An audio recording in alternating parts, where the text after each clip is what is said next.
Shalom, mari kita memuji Tuhan.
Kita berdoa.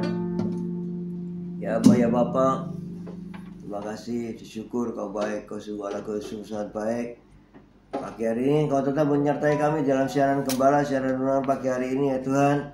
Sebentar lagi Kau membaca firman-Mu, merenungkan firman-Mu, Kau buka pikiran hati kami agar kami dapat menerima firman-Mu, dan Kau berikan roh pengertian bagi kami agar kami mengerti akan firman-Mu, dan Kau berikan iman yang kuat bagi kami agar kami dapat melakukan firman-Mu dalam kehidupan kami ya Tuhan Yesus. Kami serahkan kehidupan kami sepanjang hari ini bersama semua rekan-rekan peserta daripada renungan pagi hari ini ke dalam tangan-Mu, di dalam kuat kuasa-Mu, di dalam penyertaan-Mu, di dalam perlindungan-Mu, di dalam kasih-Mu, juga di dalam berkat-Mu ya Tuhan. Terima kasih Tuhan, dan Kau tetap berikan kesehatan, kekuatan bagi tubuh kami agar kami dapat melayani Kau lebih lagi. Dalam nama Yesus kami sudah berdoa dan mengucap syukur. Amin, amin, amin. Haleluya, puji Tuhan. Selamat pagi, shalom semuanya yang sudah bergabung ya. Bu Foni, selamat pagi. Pak Martin, Bu Febi, Bu Wanda, Pak Budi Utomo, selamat pagi. Henry dan Viken, selamat pagi. CCMI, good morning. Pak Elias, Bu Elias, good morning semuanya. Bu Febi, Pak Martin, selamat pagi. Esther, selamat pagi. Sepsi dan Pak Anton, selamat pagi. Mari kita baca Habakuk 3 ayat 17 sampai 19. Habakuk 3 ayat 17 sampai 19. Habakuk 3 ayat 17.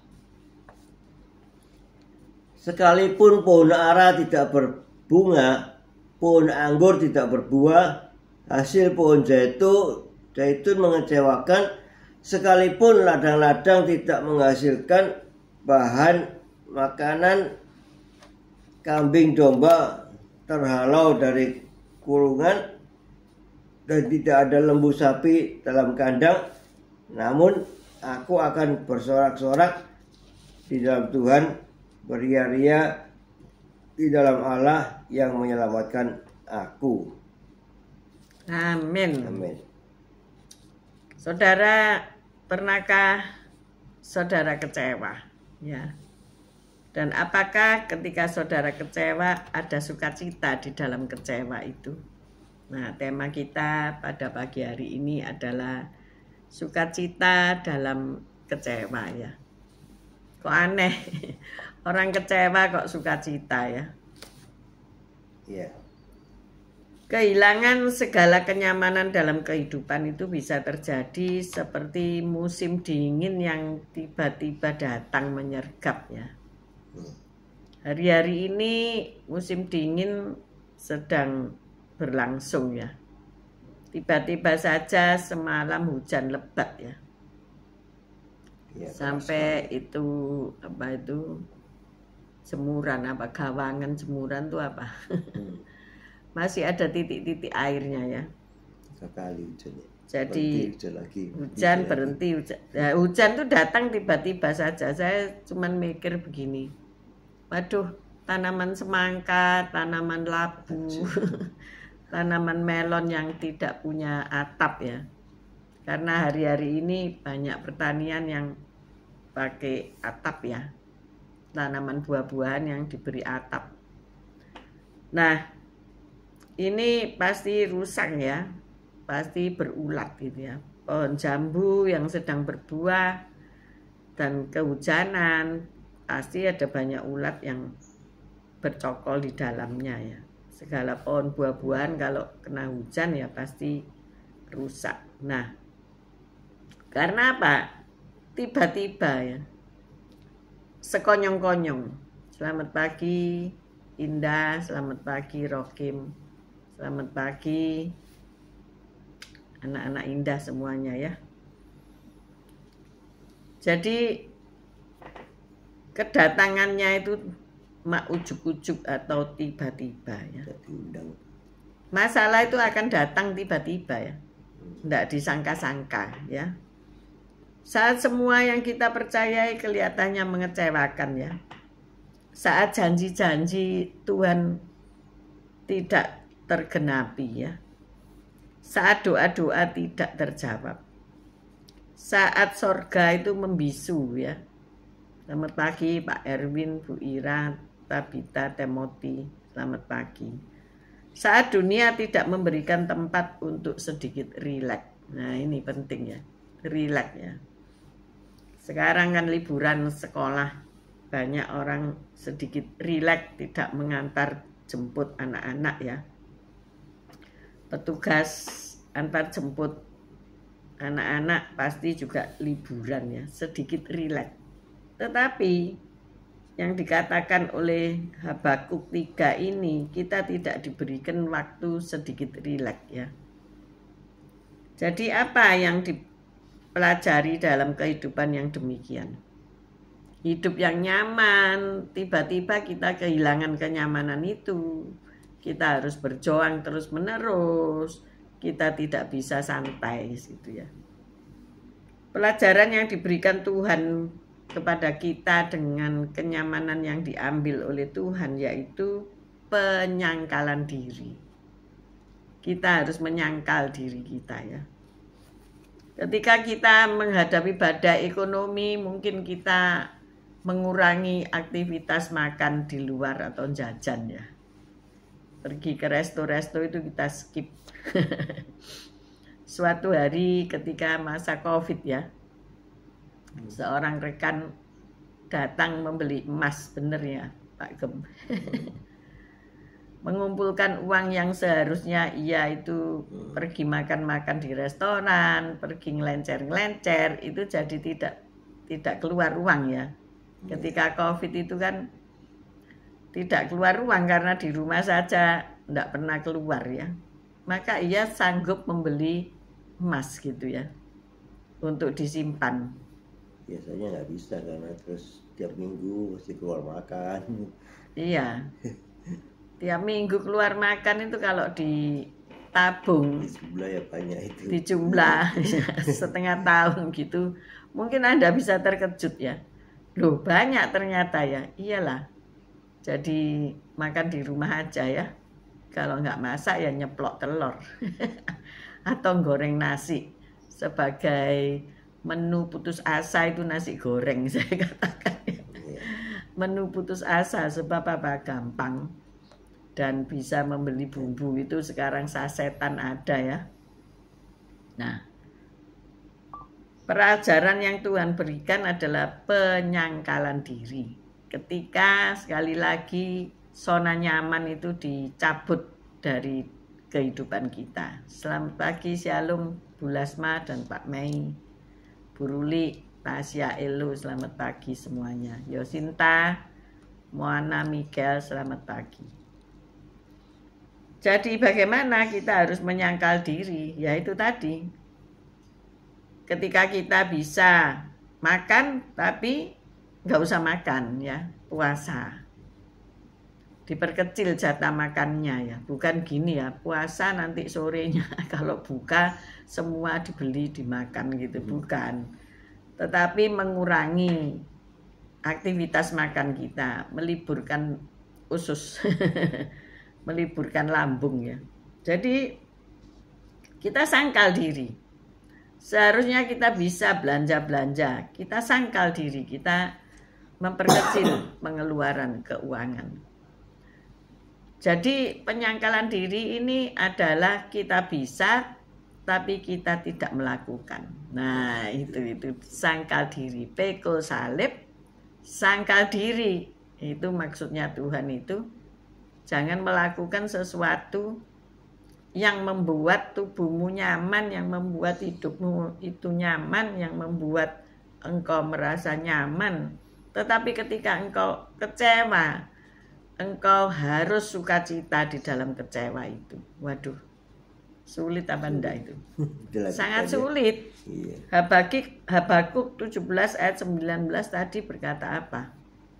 Selamat pagi Bu Rita Herawati. 17 19. Iya, Habakuk 3 tadi berkata apa?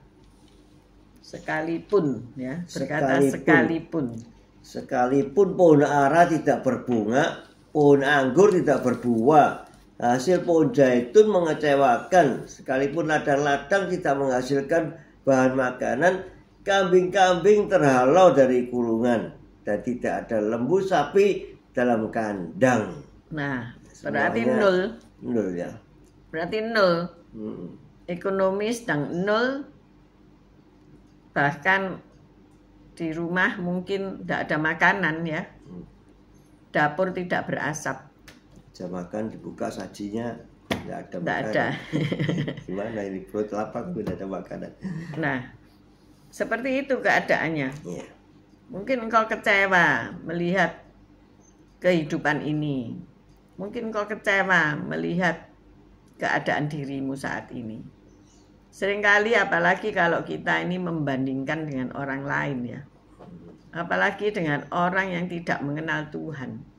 Kok diberkati, kok hidup gemuk-gemuk, sehat, segar, tidak pernah sakit. Kok rumahnya banyak, kok mobilnya banyak.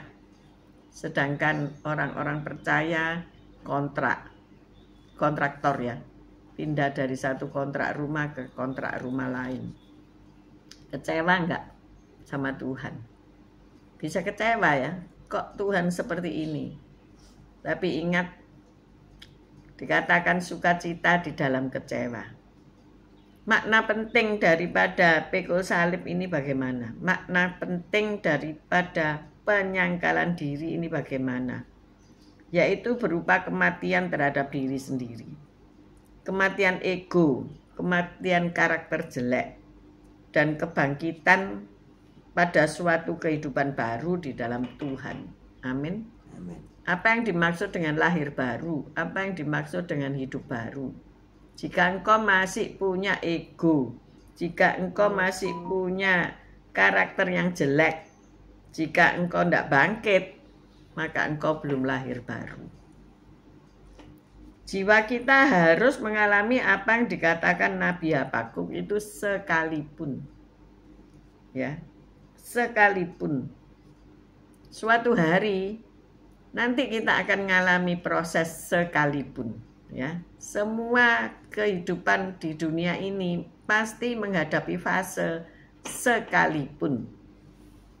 Maka dari itu kita harus mempersiapkan diri.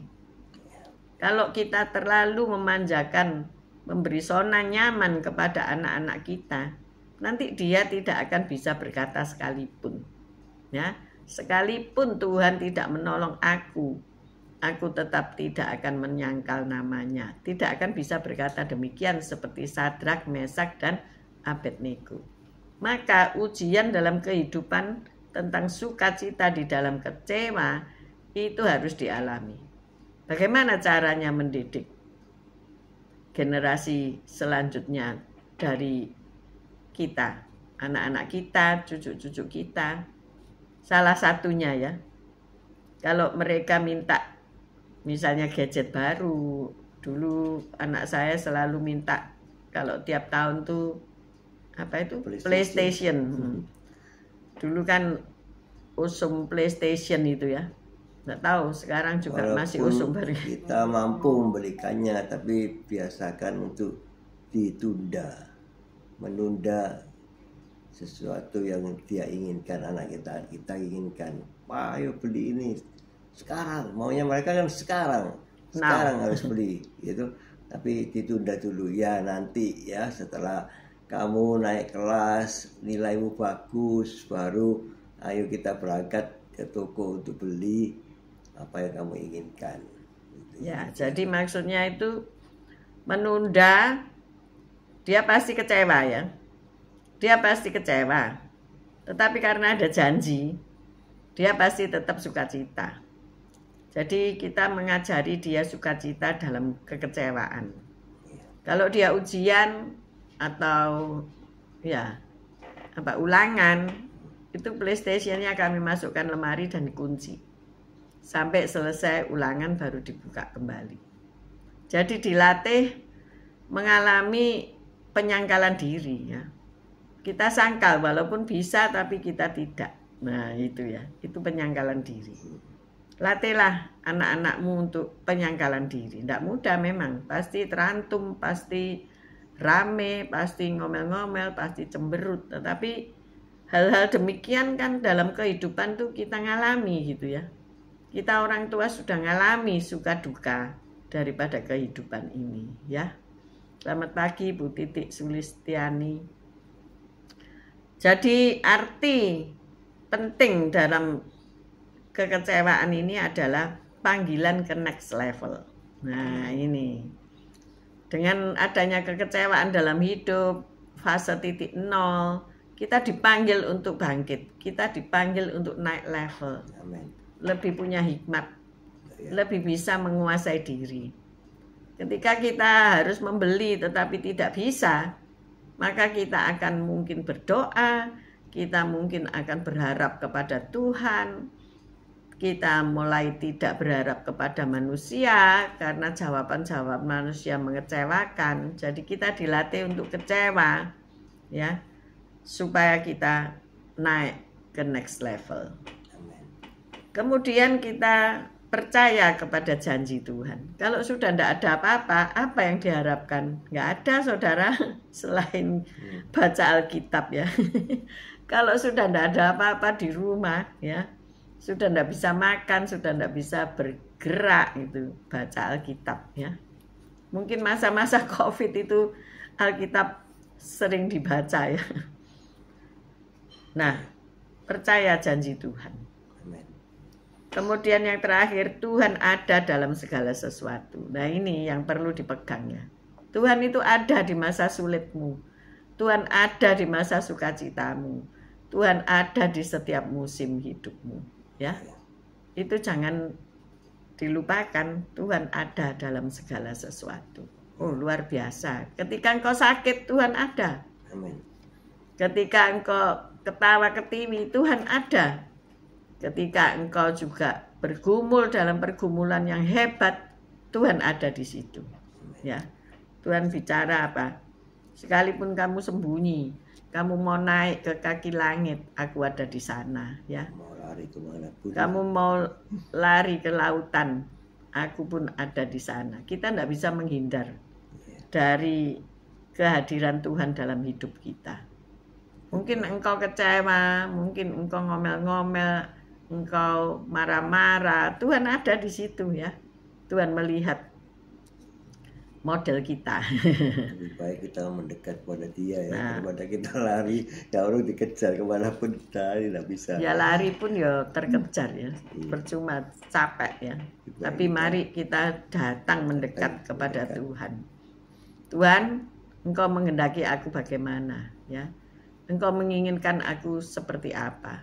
Mungkin Engkau mau merubah cara hidupku. Banyak orang yang berhasil justru setelah melewati titik nol dalam kehidupan mereka.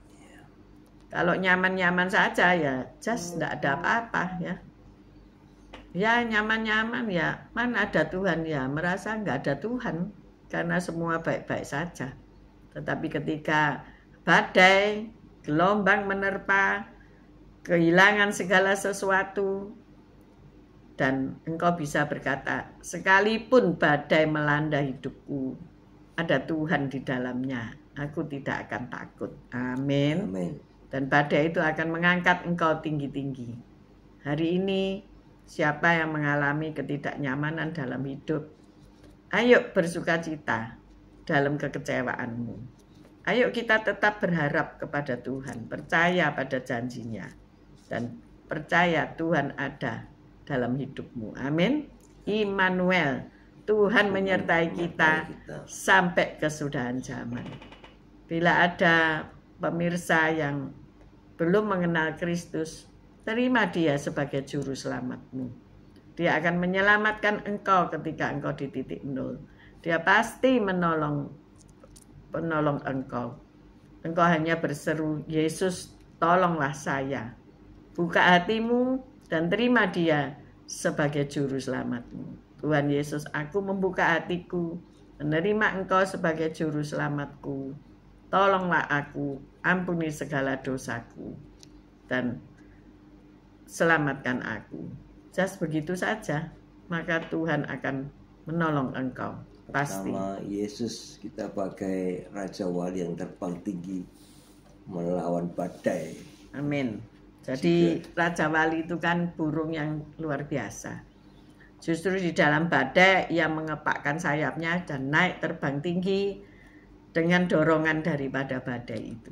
Nah, seperti itulah kita harusnya hidup. Amin. Amin. Mari kita berdoa.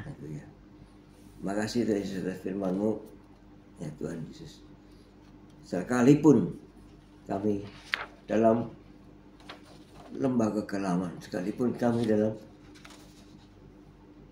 keberadaan kami yang tidak ada satu apapun di dalam kami, tapi kami bisa melihat tangan kami, apa yang ada di tangan kami. Kami masih punya sesuatu Tuhan. Kami masih punya Engkau Yesus yang sanggup menolong kami di dalam segala kesusahan kami. Kami tidak boleh kecewa. Kami harus lebih bersemangat. Kami harus lebih dekat kepada Engkau. Kami bersimpu di bawah kaki-Mu Tuhan. Berdoa, mohon pertolongan daripada Engkau Yesus. Dan ketika kami mengangkat kedua tangan kami berserah pada Engkau Yesus, Kau pasti turun tangan menolong kami. Tangan-Mu yang berlubang paku menjamah kami, menolong kami, mengangkat kami dari jurang, dari lembah kekelaman itu. Dan kami tetap bersukacita di dalam keadaan yang tak baik sekalipun, karena kami mempunyai Engkau Yesus yang sanggup menolong kami. Dan janji-janji-Mu pasti Kau tepati pada saat yang tepat. Terima kasih Yesus. Kami mau terbang tinggi bagai Raja Wali melawan badai, karena Engkau menyertai kami. Kami sanggup mengepakkan sayap kami untuk terbang tinggi dengan sukacita, dengan sukaria. Kami bersama Engkau Yesus di dalam kesesakan itu, sehingga ada penghiburan yang luar biasa bagi kami. karena Engkau begitu mengasihi kami. Terima kasih Tuhan Yesus, sehingga akhirnya kami bisa keluar dari segala macam masalah yang sedang kami hadapi. Terima kasih Tuhan Yesus, kami berkemenangan, bahkan lebih dari pemenang. Terima kasih Tuhan, haleluya, amin. Bapak, kami berdoa buat rekan-rekan yang ada di titik terendah kehidupan, juga mereka yang berada di zona nyaman. Tuhan, ketika satu hari nanti Engkau menguji kami, seperti hari ini Engkau akan menguji kami, biarlah kami timbul seperti emas. Amin. Biarlah kami bisa naik kepada next level. Berikan kami kekuatan untuk menyangkal diri kami, dan kami tetap berjalan dalam kehidupan orang benar. Terima kasih Tuhan untuk firman-Mu yang menerangi hidup kami setiap pagi. Biarkan jalan hidup kami menjadi semakin terang sampai tengah hari. Tuhan, kami tahu apabila kami jatuh, Engkau tidak membiarkan kami tergeletak. Sebab tangan-Mu yang kuat menopang kami dan membangunkan kami kembali. Terima kasih untuk renungan pagi hari ini, Bapa. Biarlah kami mendapat kekuatan baru seperti burung Raja Wali yang naik terbang tinggi dengan kekuatan sayapnya menerpa, walaupun badai menerpa dia tetap terbang membubung makin tinggi. Terima kasih Tuhan Yesus. Kami mengangkat kedua belah tangan kami untuk menerima berkat-Mu. Tuhan memberkati engkau, Tuhan melindungi engkau, Tuhan menyinari engkau dengan wajah-Nya dan memberikan engkau kasih karunia. Tuhan menghadapkan wajah-Nya kepadamu dan memberikan engkau damai sejahtera. Terimalah berkat dari Allah, Bapa, Putra, dan Roh Kudus, berkat kasih, sukacita, damai sejahtera mulai pagi hari ini sampai Maranatha. Tuhan Yesus datang untuk kedua kalinya, bahkan sampai selama-lamanya. Mari yang sudah menerima berkat Tuhan katakan bersama, amin, amin, amin. Haleluya, Tuhan. Tuhan Yesus memberkati. Yeah. See you tomorrow guys. Baik yang nanti siang maupun nanti malam bergabung di channel ini. God bless you. Thank you. Bye-bye.